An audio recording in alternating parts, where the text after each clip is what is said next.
Future presents the Westinghouse Desilu Playhouse.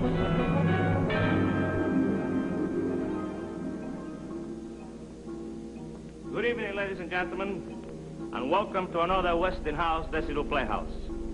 Tonight, we're going to see a story written by Rod Serling and starring William Bendix. Our story begins in a doctor's office. A patient is sitting there. He walked into this office 9 minutes ago. Once upon a time, there was a psychiatrist named Arnold Gillespie and a patient whose name was Peter Jensen. Mr. Jensen walked into the office 9 minutes ago. It is 11 o'clock, Saturday morning, October 4th, 1958. It is perhaps chronologically trite to be so specific about an hour and the date, but involved in this story is a time element. Well, Mr. Jensen, I think we have some of the facts. Your age, unmarried, no physical ailments of any serious nature, and no previous visits to a psychiatrist. No previous arrests, either. The only time I ever saw a psychiatrist before was in a cartoon. Well, at best, you'll find this helpful. And at worst, harmless. Cigarette? No, thanks. Now, your occupation. Various. Part-time unsuccessful bookie, card dealer. Oh, I tended bar once, just down the street from here, a couple of doors. Andy's place. Well, how do I stack up, Doctor? Am I subnormal, abnormal, or just an average American lad? Family? Father and mother, both married. Scranton, Pennsylvania. He was a butcher. Butcher? Yeah, he was highly successful. His thumbs weighed 12 pounds. That's a good joke. You think so? Maybe you should see a psychiatrist. I think I will take one of those cigarettes. Sure, help yourself.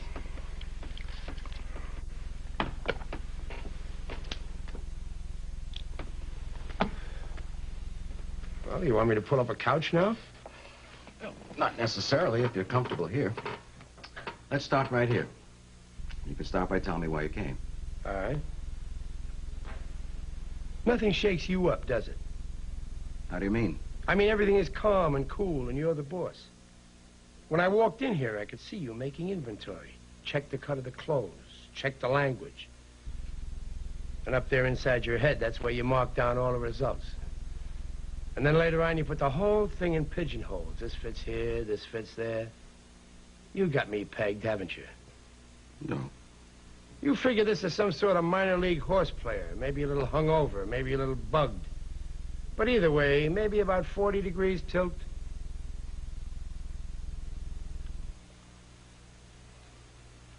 My cigarette went out.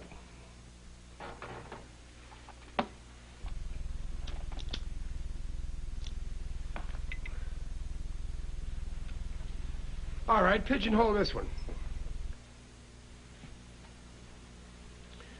Look, if said minor league horse player tells you a half-witted story, can you tell me in one simple statement whether or not I'm off my rocker? Without dragging in Sigmund Freud and a lot of medical school English, can you tell me what's wrong with me? I can try. I keep having a dream. Aren't you going to mark it down? But you keep talking. I'll just make some notes on things that I think are pertinent. I don't know whether or not any of this will sound pertinent. I do know it'll probably sound nuts. I know it sounds nuts to me. Anyway, there it is. Okay, tell me about it. Well, I keep having this dream. I've had it, I don't know, 5 or 6 times now. What sort of dream? A real one. Did you ever have any wacky dreams that seemed real? Oh, sure. I guess we all have. But have they happened over and over again? Recurred? Same dream? The same dream, identical. It doesn't change. What's it about? It always begins the same way.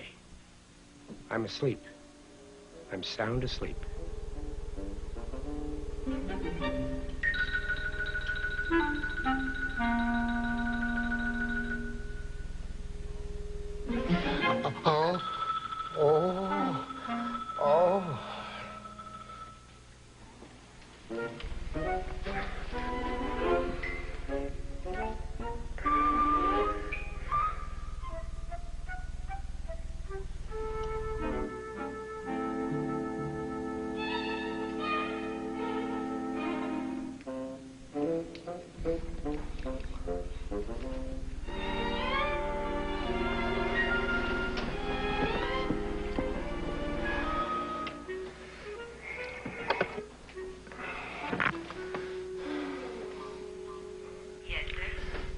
This is 506. Tell me, I got in pretty late last night, didn't I? I beg your pardon, sir. I asked you if I got in late last night. Well, I really don't know, Mr. Jensen. I wasn't on duty last night. Oh. Look, have you got any water? Well, you'll find some if you look around, sir. Oh, yeah. Thank you very much. That's perfectly Wait a minute. What do you call this place, anyway? I beg your pardon, sir. I asked you the name of the hotel. Look, do you work here or are you just inspecting the kitchen? I asked you what the name of the hotel was. This is the Imperial Hawaiian, sir. Oh.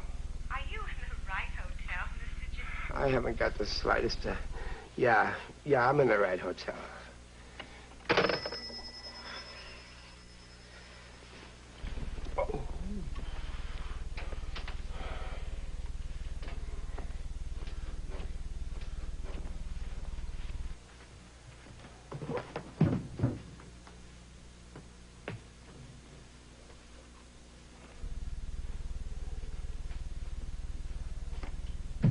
Oh.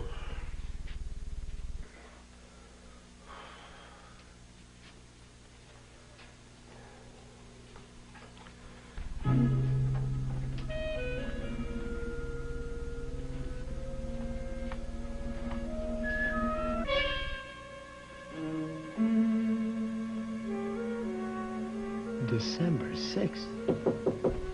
Yeah. Late, sir? Do you want me to clean up now? No. Wait a minute, yes. Good morning, sir. Did you sleep well? Mother, that's a moot question.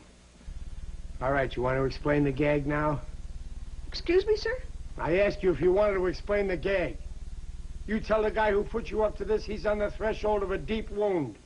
You tell him I'm going to take out his teeth one by one. This is October, isn't it? October, sir? What's October? 30 days has October. April, June, and November. Remember? This month, it's October, isn't it? October? I don't believe so, sir. What do you mean you don't believe so? Is it October or isn't it? It's December, sir. December 6th. It's what? It's December 6th. Yeah, that's what I thought you said. December 6th. Are you all right, sir? Yeah, I'm all right. Except that I have obviously just come down the home stretch of the biggest toot in the history of man. You say this is December 6th? Well, last night I was in New York City at the Benjamin Willard Hotel, and it was in October. You're probably overtired, sir. Maybe you aren't feeling so well. Why don't I come back later? Overtired I'm not. Not feeling so well. That is the champion blue ribbon understatement of the year. A toot that takes 2 months and winds up in... What's the name of the place? What's the name of what place, sir? This place! It's the Imperial Hawaiian Hotel. That's what I mean. Since when is there an Imperial Hawaiian Hotel in New York City? It isn't in New York City, sir. It's in Honolulu. Oh, that figures. It's in Honolulu. Which leads me to the next question. What am I doing in Honolulu? I don't know, sir. That's what I thought you said. Now, there's just one more question. Really, sir? Why don't I come back later? Come here.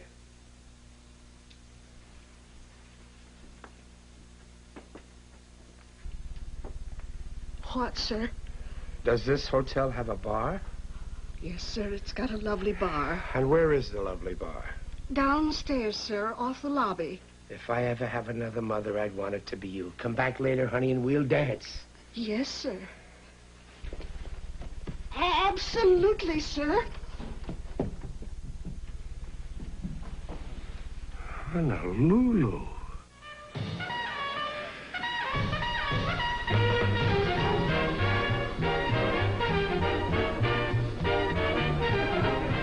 Would you like a table, sir? No, I want to sit at the bar. But there are no seats left at the bar, sir. Look, if the President of the United States came in here and wanted to sit at the bar, you'd have a seat for him, wouldn't you? Well, of course. Well, I guarantee you he won't be here, so I'll just take his seat.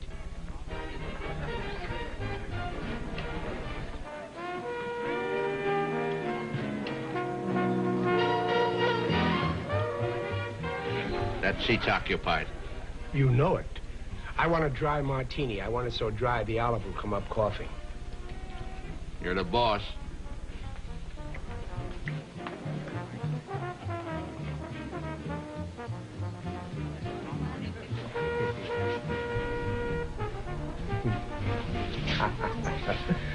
Look, I tell you what you better do. You better just keep them coming. I'm on the last lap of the biggest binge in the world. Rough night, huh? 30 rough nights. Would you believe it? I fell asleep in New York a month ago, and I woke up here this morning. Dear boy, I know the feeling. Once I fell asleep at the Dublin airport, and I woke up on a British troop train going into Palestine. And that's my record. 43 days in the arms of Morpheus. Well, bless you. My wife. My drink. Oh, I'm sorry. Oh, that's all right. Think nothing of it. Have you been married long? 1 day, 6 hours, and 12 minutes. Well, I never would have guessed it. Oh.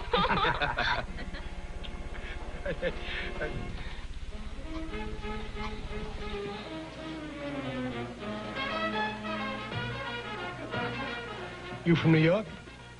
Born, bred, and raised. Good man. Sure is. Was. How's that? Was a good man. Yeah, that's what I said. No, you said he is a good man. Well, isn't he? He was. He's not here today. Of course he isn't. He's in New York, where he should be.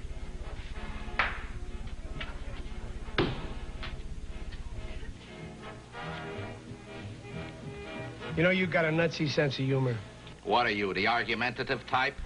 You looking for an argument, buddy? Is that it? No, I'm not looking for an argument.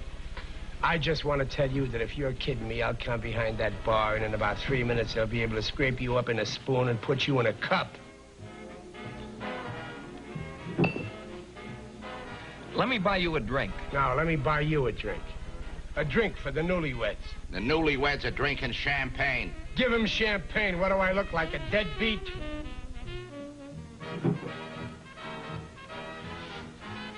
To the bride and groom. Long may she wave.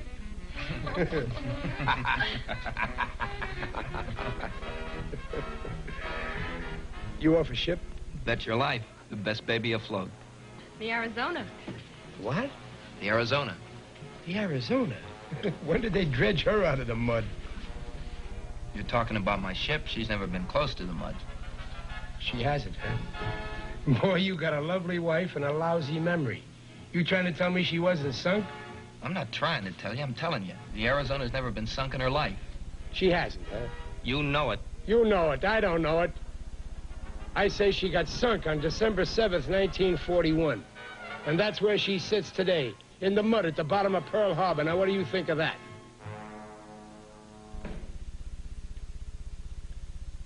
What did you say? I said...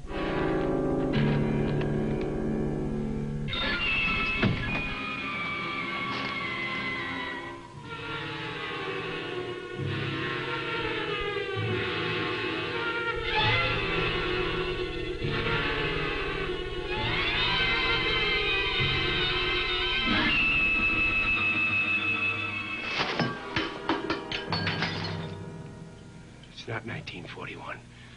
It's 1958. You hear me? It's 1958. How could it be 1941? It's 1958. How could it be 1941? It's 1958. 1958. Mm-hmm. And the dream ends there, huh? No, it goes on. I see, but up to that point, you say that each dream is identical. Identical. I even remember going to the door of the bar, look out in the street, look at all the cars. 39s, 40s, 41s, no fins or anything. Go on. Now get this. This is probably where I should get on the couch. I don't think this is a dream.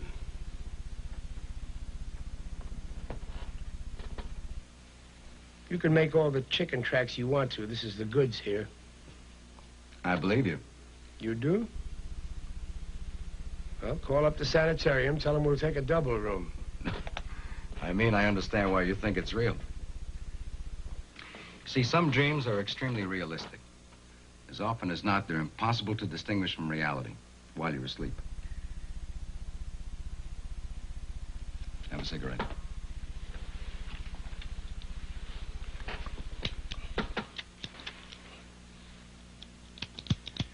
It's run out of fluid. Done quite a bit of smoking here. Now, where were we? You don't get what I'm telling you, do you? It isn't just that it's real while I'm asleep. While I'm telling you this, while I'm standing here telling you this, it's still real. Everything that happens in those dreams, that's real. Go on. Well, it spills the beans, doesn't it? Then this is your problem. That's some problem. A guy who dreams things and thinks they're real. Well, as I told you, some dreams are very real. Oh, I've had dreams like everybody else.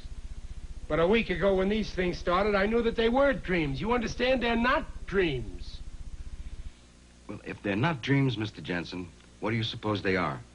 What do you suppose they are? I wake up in a hotel room in Honolulu and it's 1941. But I mean, I really wake up and it's really 1941. Now, wait a minute, Mr. Jensen. You're not trying to tell me... Yes, I am telling you. I'm going back in time.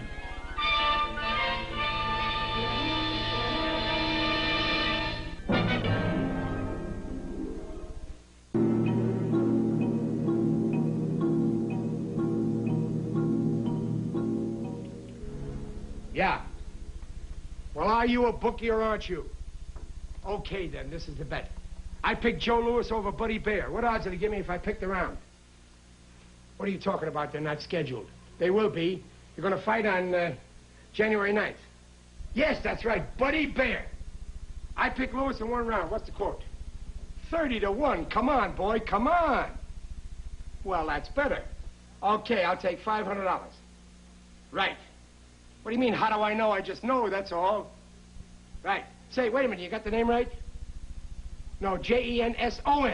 Jensen. Peter Jensen. That's right. I'm at the Imperial Hawaiian. Wait a minute. Jensen speaking. Right. I'm the guy. I'll call you back. You want to take a bet on the All-Star game for next year? I'll pick the American League. I spent the next 2.5 hours in a kind of paradise, making bets on sure things.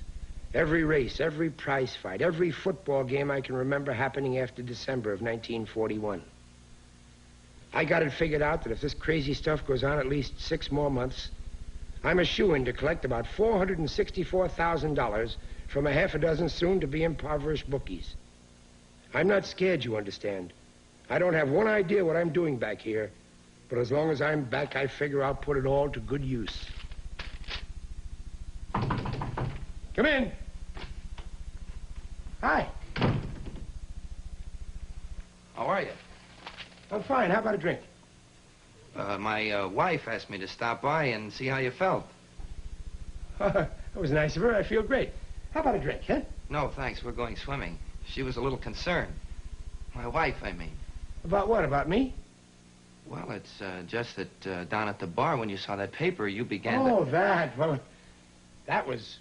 Well, as a matter of fact, I was going to give you a ring and tell you that I was sorry about that Arizona stuff. You know, the mud and everything. It was nothing personal, you understand. Sure. Good. Let's see, I had the All-Star game, 500. Are you sick? No, I'm all right. Well, what made you say it was 1958? Oh, I guess I was just a little whirly up here. Sure. Well, look, we'll be back about 4 or 5. Maybe you'd like to have a drink with us then, if you feel okay, huh? You got a deal. Well, we'll see you later then. Fine. Wait a minute. Yeah? What do you do on the Arizona? Oh, I'm in the engineering section. You work down below, huh? Most of the time. Good job?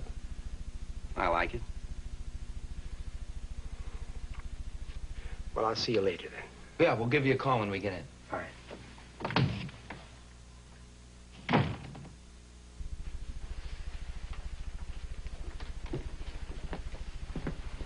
How is he? I think he's okay.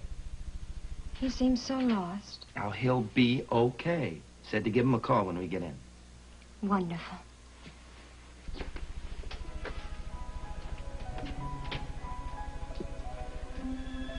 I remember thinking right at this given moment that these are two nice-looking kids.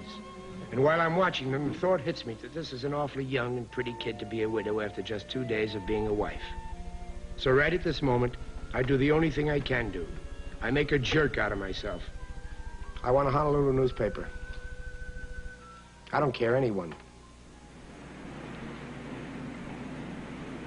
Mr. Jensen, this is Mr. Gibbons, the editor. Well, Mr. Gibbons, the editor, what's with it? If this information is so hot, why didn't you take it to the Army? Because I figured a newspaper would spread it around a lot quicker. Besides, there isn't time to go to a lot of brass trying to get heard. Well, what about it? You going to print it? You going to get out an extra? Of course, an extra. Hannafy, you take all this down. You dictate to him everything you've got. I can give it to him in about 3 paragraphs. But I want a guarantee before I do. I want to be sure I'm not going to get stuck in any rubber room with a straitjacket after I finish the story. Go ahead. And you take it all down. All right. I have information that the Japanese are going to bomb Pearl Harbor tomorrow morning at approximately 8 a.m. Honolulu time. You know this to be a fact? As sure as I know the good Lord made racehorses. They're going to come over here in about 30 waves off a bunch of carriers. They're going to plaster us while we're still in our beds dreaming about last night. Pearl Harbor, Oahu, Schofield Barracks, the airfield, and you name it. You got all that down? Yes, sir. Well, what are you going to do about it? I'm going to call the commanding general and tell him to get out all available manpower. I figure that at least 10 or 11 regiments fully combat equipped should be sent to the beach. Now you're talking. We're calling the Navy, too. Aircraft carriers will be sent to the area. I figure there should be at least 1,000 planes. That's action, man. That's action. Then I'm going to recommend to the President of the United States that you lead the troops because you're good officer material. Now you're talking my... All right, knock it off. Cut the gag. Now you listen to me. No, you listen. Because I'm going to tell you something, newsboy. Tomorrow morning, you're going to be about 4,000 miles away from any kind of laughing. And you're not going to be able to say that I didn't warn you. Because this is no gag. You're right, it's no gag. Because we're fed up. We've had all we can take for one afternoon. Now, you get out of here peacefully, Mr. Jansen, or I may have to have somebody escort you outside. I can walk out by myself. And if you try to put anybody at my elbows, you're going to have to call in a hospital staff. I don't appreciate that kind of talk. Oh, you don't, huh? You really don't. Well, what do you appreciate, Mr. Gibbons? Maybe you'd appreciate a good smack in the jaw. Something to repay me for my trouble in coming over here and trying to get in to see you. This is going to hurt me worse than it does you, Mr. Jensen. Believe me. I believe you, Mr. Gibbons.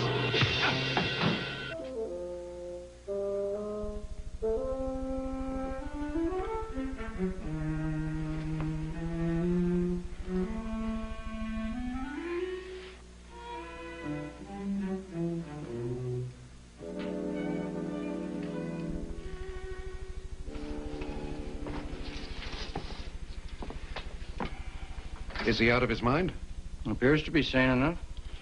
Well, I'm sorry to call you down here, Doctor, but this character went berserk. It took the whole office to keep him here. I think he ought to be fitted for a jacket. You walk on your lower lip one more time, big shot, and I'll get you out of the newspaper business on a disability pension.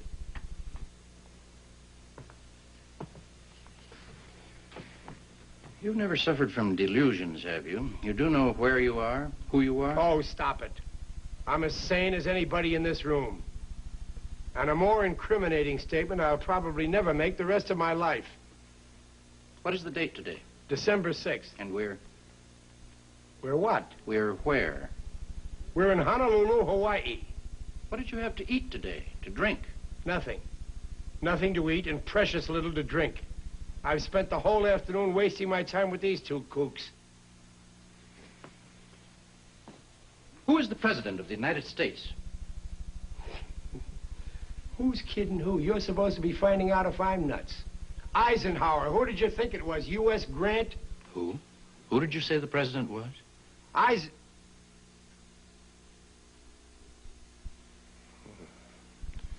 course, it's 1941. FDR. Franklin Delano Roosevelt is the president. Who was the other person you mentioned? Eisen something? I was thinking about something else. Franklin D. Roosevelt is the president. Who else did you mention? Eisenhower, Dwight Eisenhower. He's a light colonel on the general staff in Washington. How did you know about Ike Eisenhower? Who is the vice president, Mr. Jensen?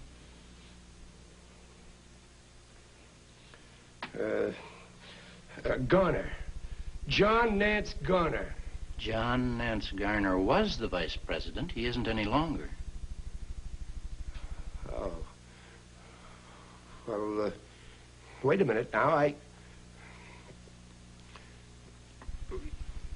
Truman. Harry Truman. Of course it's Truman, because when Roosevelt dies, Truman becomes the president. How's that? What's the matter with you guys? Don't you know that Roosevelt dies, and then Truman takes over, and then Eisenhower becomes the president? What's the matter with you guys? What's...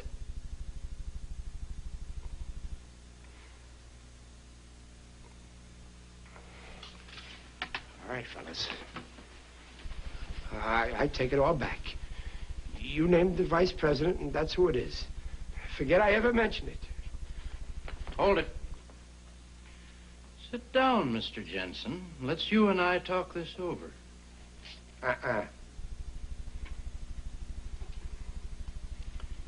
Any of you guys know what a Sputnik is? I thought so. Rock and roll? Jetstream? Rocky Marciano? Atomic subs? The Los Angeles Dodgers? Well, buy bonds. Jensen! Jensen!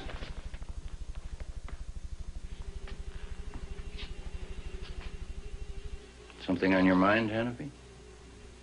No, nothing, Doc. Except... Except what?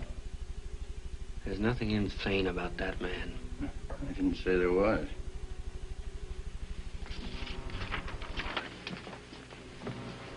This yours, Hannafy? You're quite an artist. Your plane's Japanese, I suppose. Not really. Just doodles, that's all. You'd better watch yourself. I'll be putting you under a light.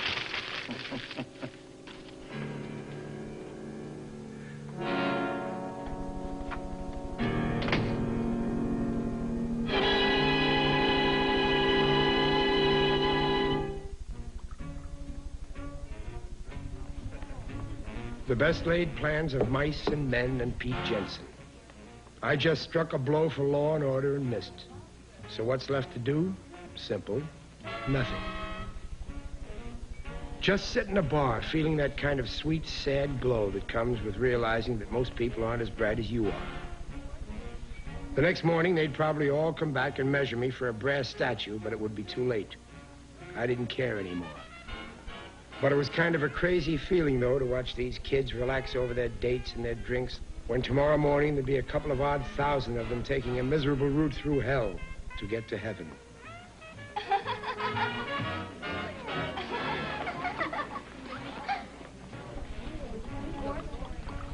And a Happy New Year to you. Knock it off.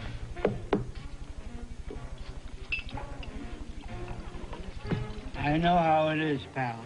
Believe me, I know how it is. Once I tied one on in New Orleans around Mardi Gras time. And I woke up outside the bleacher section of Ebbets Field on St. Patrick's Day. Still in costume.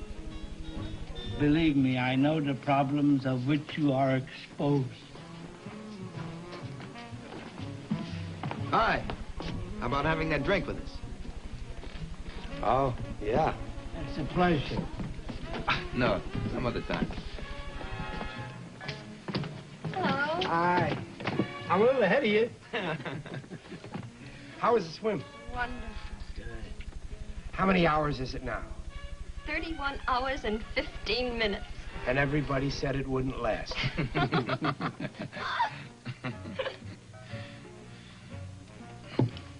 Mr. Jensen? Pete. Pete? Are you all right? Oh, sure, I'm all right. Why? Well, this morning you seemed so sure it was another year. Did I? Well, I guess I was just a little mixed up, that's all, honey. And I didn't mean anything personal about what I said this morning, either. Oh, I told you to forget that. Around for all of us. Tom Collins for me. Same here. What about you? What are you drinking? Double scotch. Double scotch. Double scotch. You sure like your scotch, don't you, sir? Why, you got a grandfather in the bourbon business?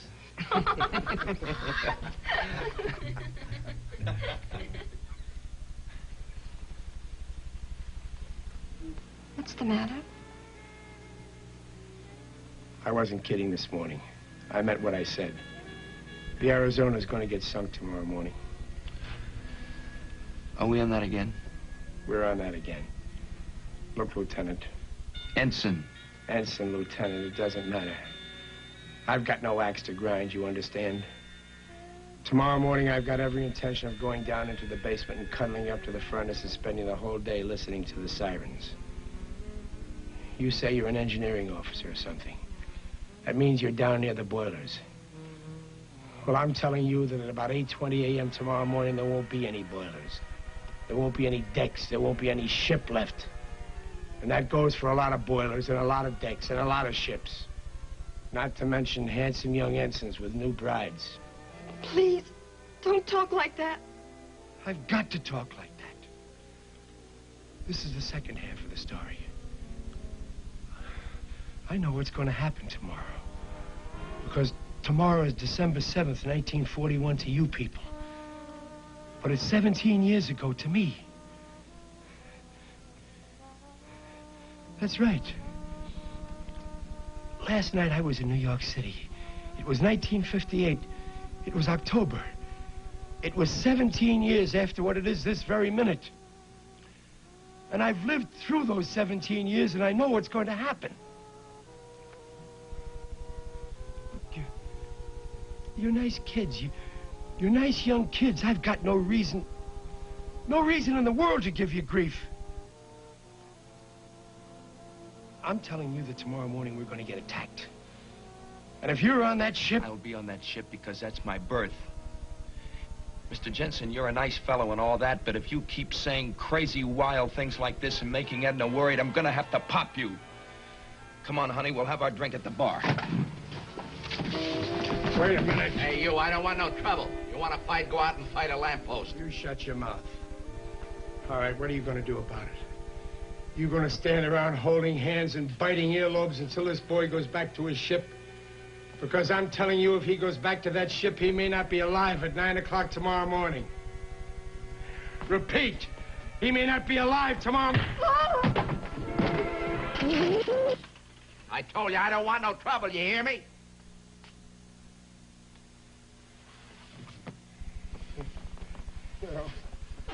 You don't want any trouble, huh? You don't want any trouble. All right, I don't want to give you any trouble. I want to give you music.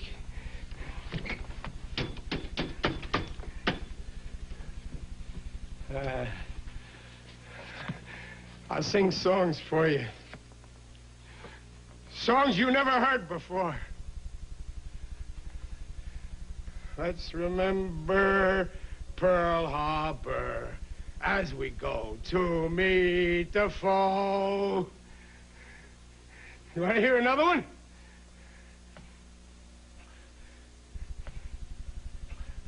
Praise the Lord and pass the ammunition. Praise the Lord and pass the ammunition. Praise the Lord and pass the ammunition, and we'll all stay free. You hear that? That's the song you're all going to be singing. You're all going to sing that in about a week. Because the Japs are going to...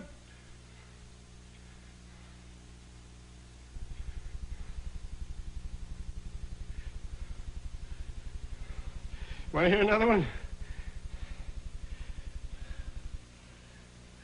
Let's remember Pearl Harbor as we go to meet the foe.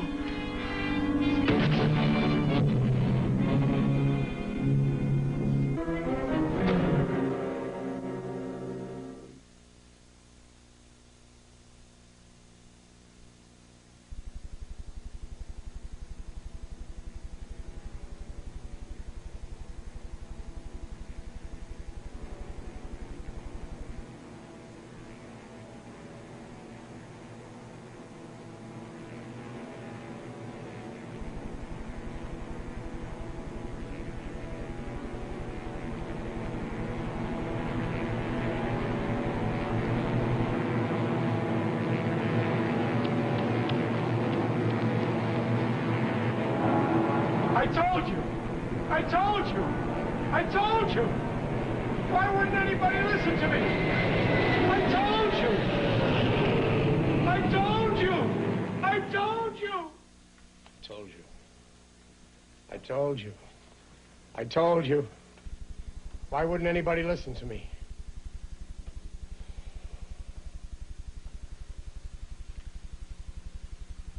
And then?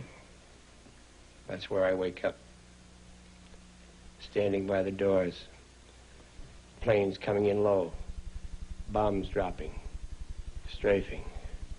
That's just where I wake up. It's realistic and very frightening. How long has this been going on? How often have you had this dream? Every night for a week. And everything is always the same? Chronologically the same? Everything?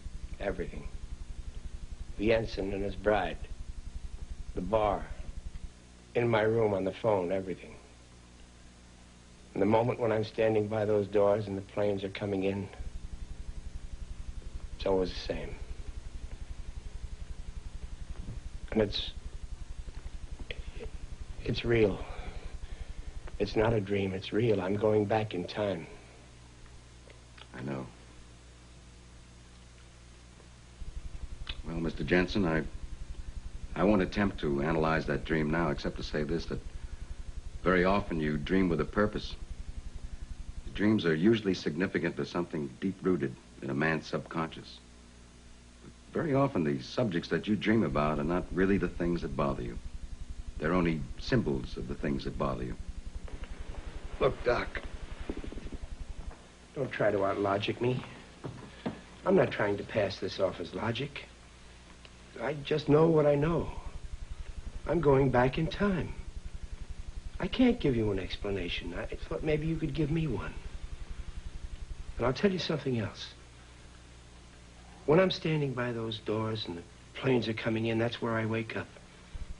But even after I wake up, when I'm lying in bed thinking about it, I know the dream shouldn't have ended there. It should have gone on beyond that. One of these nights, it will go on beyond that. And you have no idea what might transpire in that moment beyond that? No.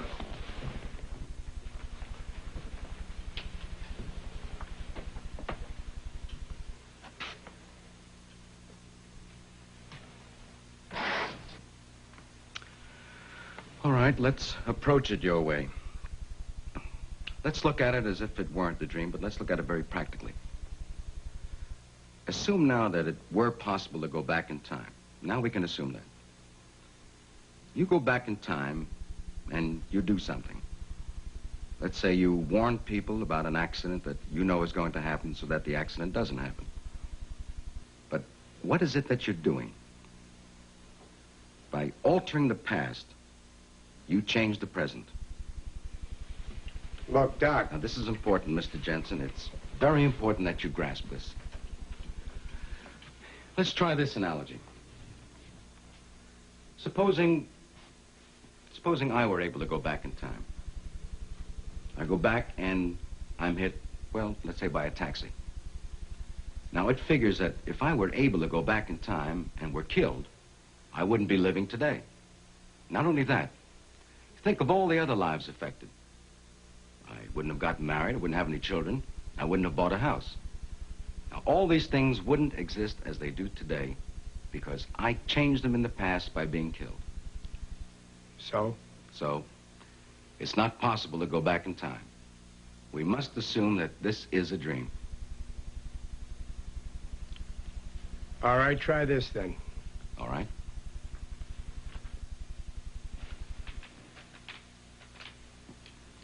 I've never been in Honolulu in my whole life before, except during that dream.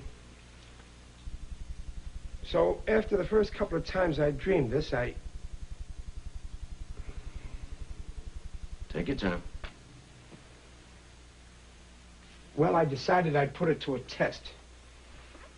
I knew the ensign's last name. It was an odd one, Janoski. He told me that he and his girl had come from a little town called White Oak, Wisconsin. I placed a call there. There was only one Janoski in the book. A woman answered the phone. She told me she was his mother. I told her that I was an old friend of his from Honolulu, and I asked, was he there? And then? And then she told me that her son and his wife were killed in Honolulu on December 7th, 1941. He went down with the Arizona. She was shot down near King Street by a plane strafing. Well, Doctor? Are you sure you've never been to Honolulu? Yes, I was there once. When? When I'm supposedly having that dream.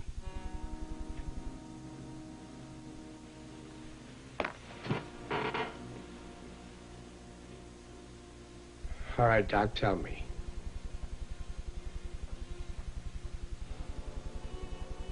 I don't hear you talking. Well, at the moment, I don't quite know what to say.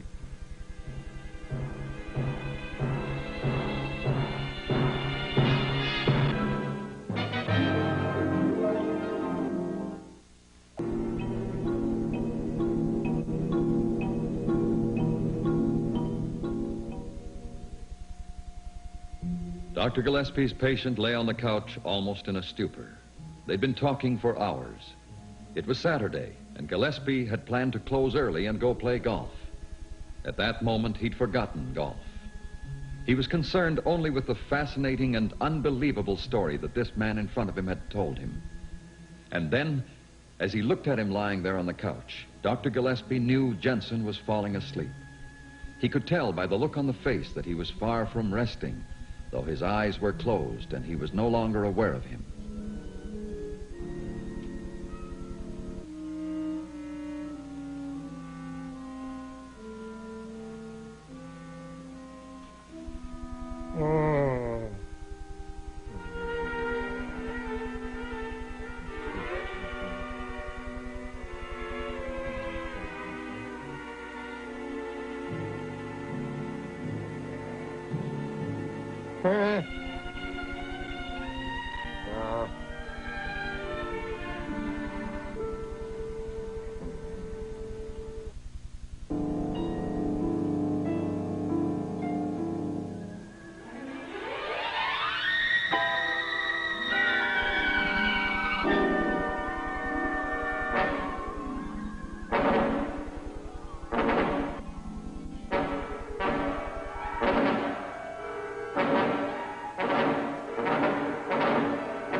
Wait a minute. Repeat. He may not be alive tomorrow. I told you I don't want no trouble, you hear me?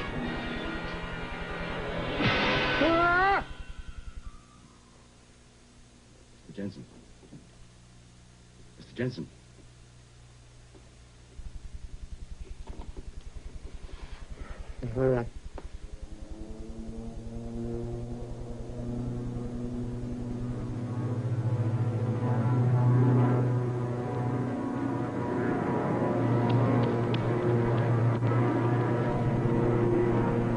told you. I told you. I told you. Why wouldn't anybody listen to me? I told you. I told you. I told you.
Try this analogy, Mr. Jensen. Supposing I were to go back in time and I were to be hit, say, by a taxi. Now, it figures if I went back in time and were killed, I shouldn't be living today.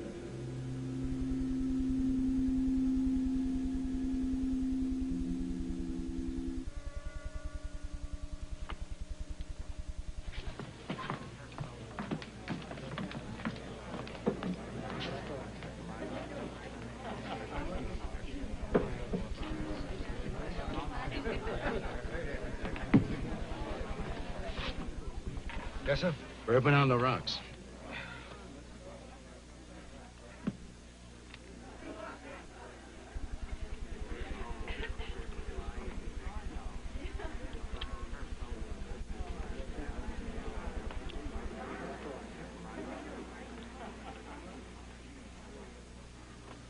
Bourbon on the rocks. Well, happy dreams. Whatever you like. Drink hearty.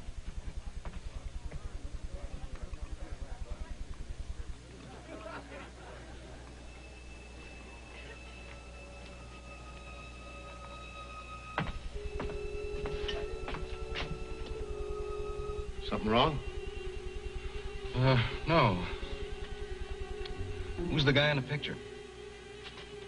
Who, him? No, the other picture. Oh, that's Pete Jensen. He used to tend bar here. No? Jensen? No. Just looked familiar, that's all. Where's he now? He's dead. He was killed at Pearl Harbor.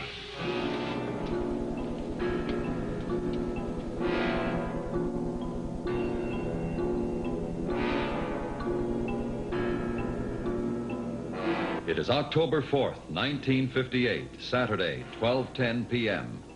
If anyone is remotely interested in the element of time.